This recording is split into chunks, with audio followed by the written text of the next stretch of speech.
welcome back to my channel, Ate Jo. Ngayon magluluto po ako ng atay balon-balunan with kamote. Ayan, tara guys, samahan niyo ako.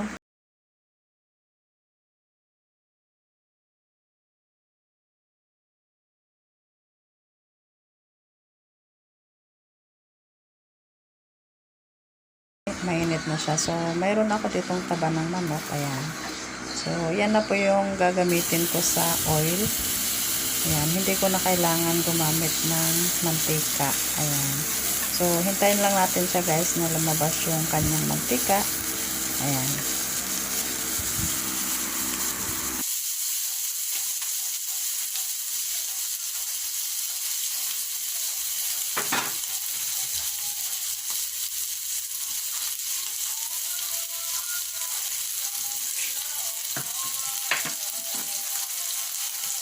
So, halo-haloin lang natin siya guys.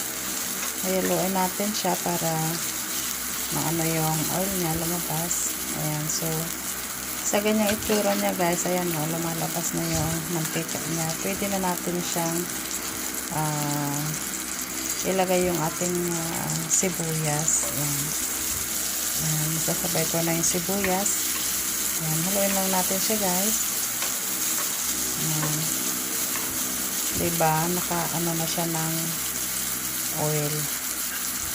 Ayan.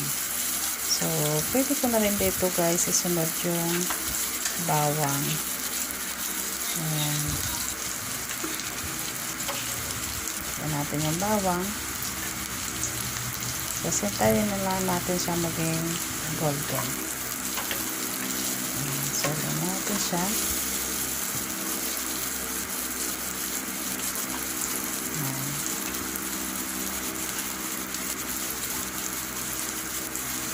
At naglalagay din ako guys ng fresh chili. Ayan. Sinasabay ko siya sa mantika. Okay. So, haluin na natin siya.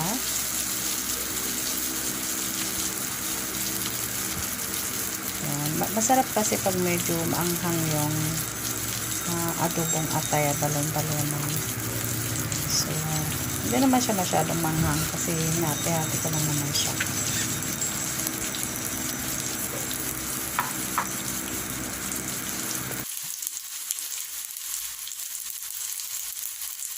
Guys, so napa-fry na yung fresh chili. So, ilalagay ko na guys yung luya. Ayan. So, haluin lang natin siya. Ayan. So, hintayin lang natin siya na ma-fry yung luya. Ayan. Ayan. So, naglalagay din ako guys ng ayan, ng chili powder. Ayan. At saka haluin natin siya ngayon para matunaw sa mantika.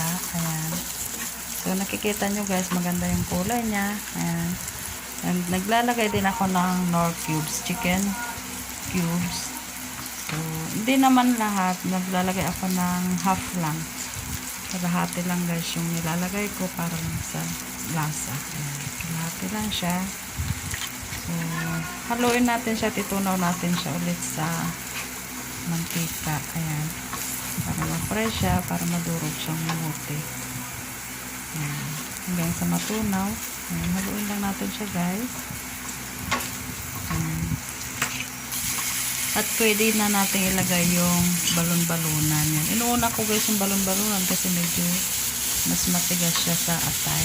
Ayan. Haluin na natin siya ng mabuti na mag-absorb yung mga ingredients. Ayan.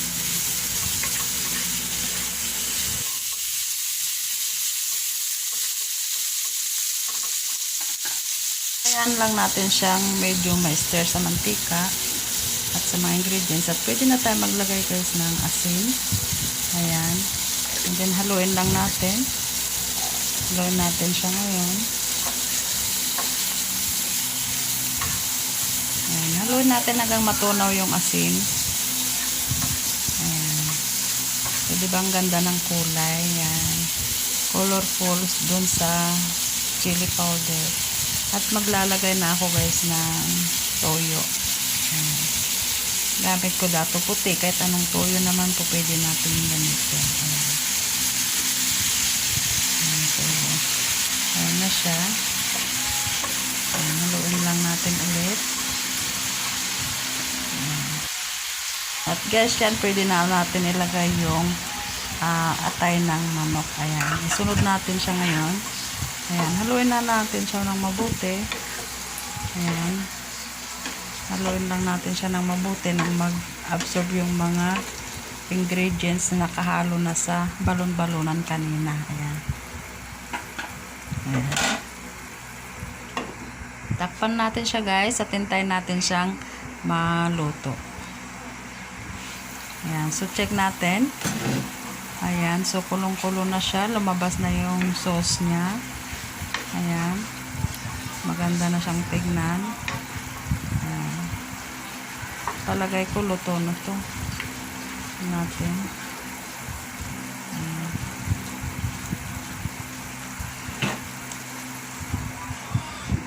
Ayan. Takpan natin ulit guys. Hindi pa siya luto. So ngayon i-check natin siya. Ayan. Palagay ko okay na. Kasi meron pa tayong ilalagay yung kamote. So ayan. Lalagay ko na yung kamote. Ayan. Saglit lang naman to guys, maluto yung kamote kasi mga bata, mura pa yung kamote, maliliit siya. Ayan. Matamis yung kamote.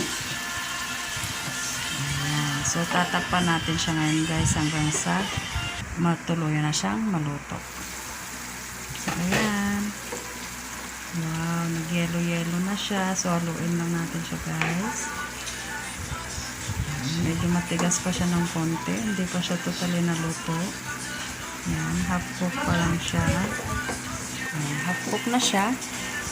Ayan, kailangan niya pang maluto pa ng konti. So, tatakpan pa natin siya, guys, mga 3 minutes. Kasi, ayan, ito luto na yung balon-balonan. Luto na siya. Ayan. Tatakpan pa natin siya. Kailangan niya pa ng 3 minutes para totally maluto yung potato, sweet potato. Ayan. So, yan. Charan! Ayan, I think luto na siya guys. So, i-add ko lang yung isang kutsarang brown sugar. Ayan. Ayan. So, haluin lang natin siya hanggang matunaw yung sukal. Ayan. Ayan. Ang ganda ng kulay niya. Takpan natin sandali. Ayan. So, check natin siya ulit guys. Ayan. So, napaka-colorful na ng toyo. Ayan.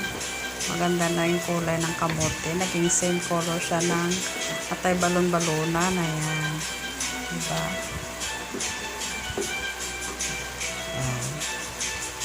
So, takpan natin siya ulit sandali. Mga 2 minutes lang siya guys.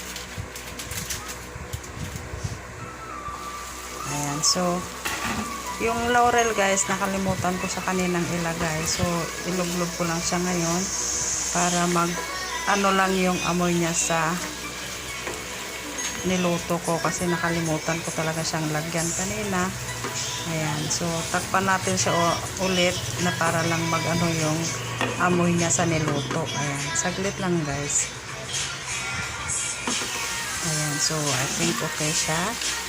At maglalagay ako guys ng paminta. Ayan, black pepper. Ayan.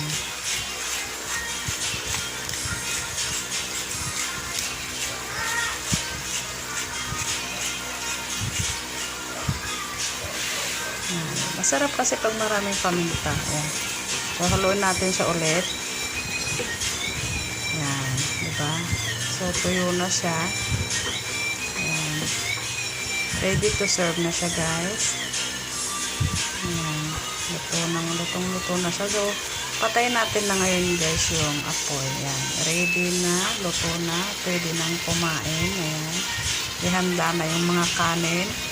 Non-limited. Dahil yan ay matakaw sa kanin. Ayan po. Ayan. makikita nyo naman guys, lutong-luto na siya. Ayan. Ang finished product natin. Ayan. So, napakaganda. So, guys, maraming salamat sa mga nanood. Thank you sa inyo. Bye!